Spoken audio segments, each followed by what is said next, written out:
Hey everyone, today is Saturday, October 13th. Yesterday, I played quite a bit of XCOM Enemy Unknown.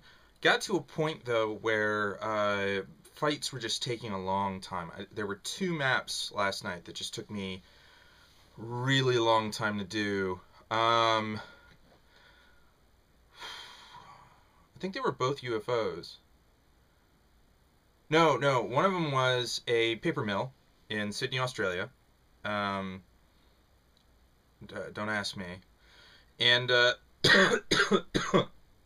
might have been The Office references in there, but I didn't see them. Well, because I don't watch the show. But I roll up to this place. There is a stone wall blocking off most of the parking lot, and there's like 2 rows of vehicles, enough for the people who work there, really. And there's like 2 18-wheeler trailers for 18-wheeler trucks connected to the side of the building, and there's like a warehouse on the right side and an office area on the left side. And there was a box truck parked with its back end just right of the front doors of the facility. And then there were cars spaced apart in the parking lot. Apparently, just like in the men's urinal situation, no one likes to park directly next to each other, which is a blessing because if one car blows up, it sets fire to the car next to it and the next to it and so on and so forth. So I roll in there thinking, yeah, whatever, it's going to be fine. And I proceed to get my ass handed to me. So I reloaded because I'm a coward like that. No, it's just how I play the game. And come to find out, there's a unit of 3 elite mutons. There's a pair of regular mutons and a berserker, all of them hiding in the office portion. And then there's a couple of heavy floaters in the warehouse. And when I arrived, there were a couple of heavy floaters outside. So, the couple of heavy floaters outside, they were cake to handle, not a problem, comparatively speaking, to the elite mutons. The elite mutons bust out the front door, and, time after time after time, I was getting my ass kicked until I pulled my people back far enough and let them come to me. And I obliterated these guys on reaction fire and so on and so forth. I even used smoke grenades, which, I don't usually make a habit of using. The mutants and the berserkers showed up all on their own. I just had to hang out and wait them out, because after a while they come looking for you, or they start scouting around going, why is this mission active? So, and then the heavy floaters, I went into the building, I heard them going back and forth through the building, but I didn't see any doors opening. And it turns out, I guess it's a glitch in the game, but the heavy floaters were actually going through a wall or a door without opening it or damaging it. So here I have a character, an assault soldier, going up to the door, getting ready to look through it, and a floater just goes straight through it. And I'm just like, what the hell is this? So, I pull her out, I have people do other things, I do reaction fire, I kill one of them, and then the other one goes, he misses, and then I run someone right up to him and just kill him. That was the first one. It took like an hour or something. Usually missions like that take about 20 minutes, but this one took an hour because of the layout and how aggressively incredible these elite mutants are. They are fantastic enemy units. They're very good at what they do. So the second mission that took forever, because the next mission after that was asset extraction on, or securing assets in Germany. And that was just only thin men, but there was like 12 of them. Now, most of my people have Titan armor, so the poison doesn't bother me. And I think they knew that because they didn't spit any poison at me. So, and a couple people got dinged, but it wasn't anything serious. The mission after that, though, I had shot down an overseer UFO. It's part of the storyline. Because my hyperwave decoder thingamahoo, hyperwave scan relay thing came active. It's part of the storyline. Sorry if I spoiled that, but yeah. So I find this UFO, it's going over Canada, and I shoot it down with an EMP cannon. So majority of the sensitive components are still intact. It crashed still, but the power cores are still there, the flight computers are still there, all the aliens are still alive, unfortunately. But, I shot it down. And I go in, and I'm searching through the wilderness for a while. First, I come across a pair of heavy floaters, and I handle those. They're not a problem. They are, in fact, the easiest problem to solve there. Then, I run across a pair of elite mutons. These guys are a pain in the ass. And, in fact, I only wind up killing one of them because the other one retreats. He circles around and tries to flank me. I murder him with my sniper, with squad sight, and she's got Archangel armor, so she's floating several stories up in the sky. So I do that. Then I'm dancing around, engaging with this sectopod. And I've seen it before. I would see it, and I would reload. Because I didn't want to see it on its terms. I wanted to see it on my terms. And also, every time I did see it, like, it would use its cluster bomb skill and just, like, rape cover. Oh, bad term. It would wipe out cover entirely and leave people exposed. And that just pissed me off. So,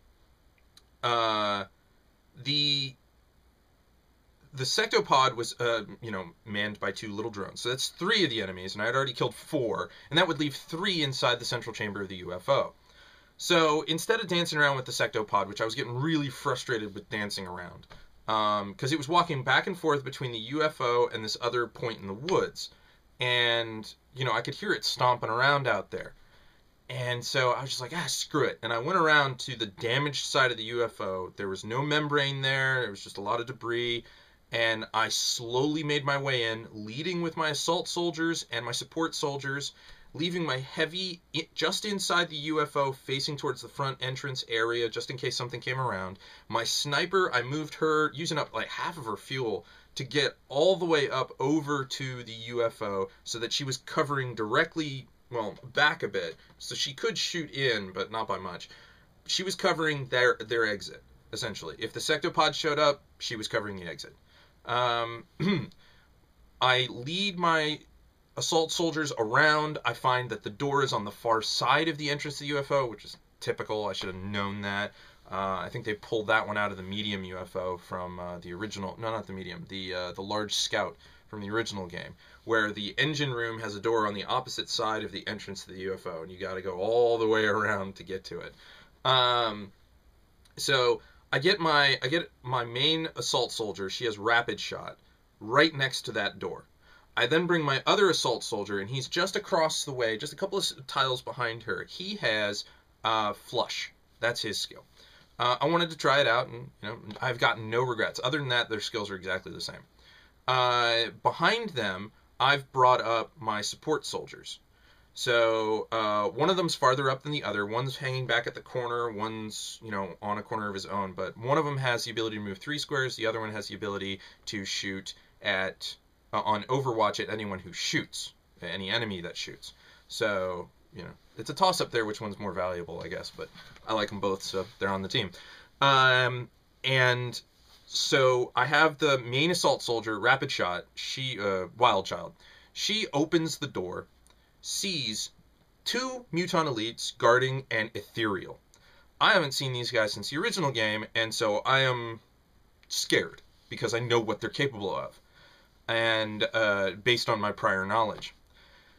So I run her into the room, because this is like a whole new turn. She hasn't done anything except open the door, and that's a free action. So the 2 Muton Elites run off to the left side of the room, and I run her in. She can't see them anymore because the cover is full cover, and it's like this block that's blocking it. So she does rapid shot on the Ethereal. The Ethereal doesn't do anything. She shreds the guy.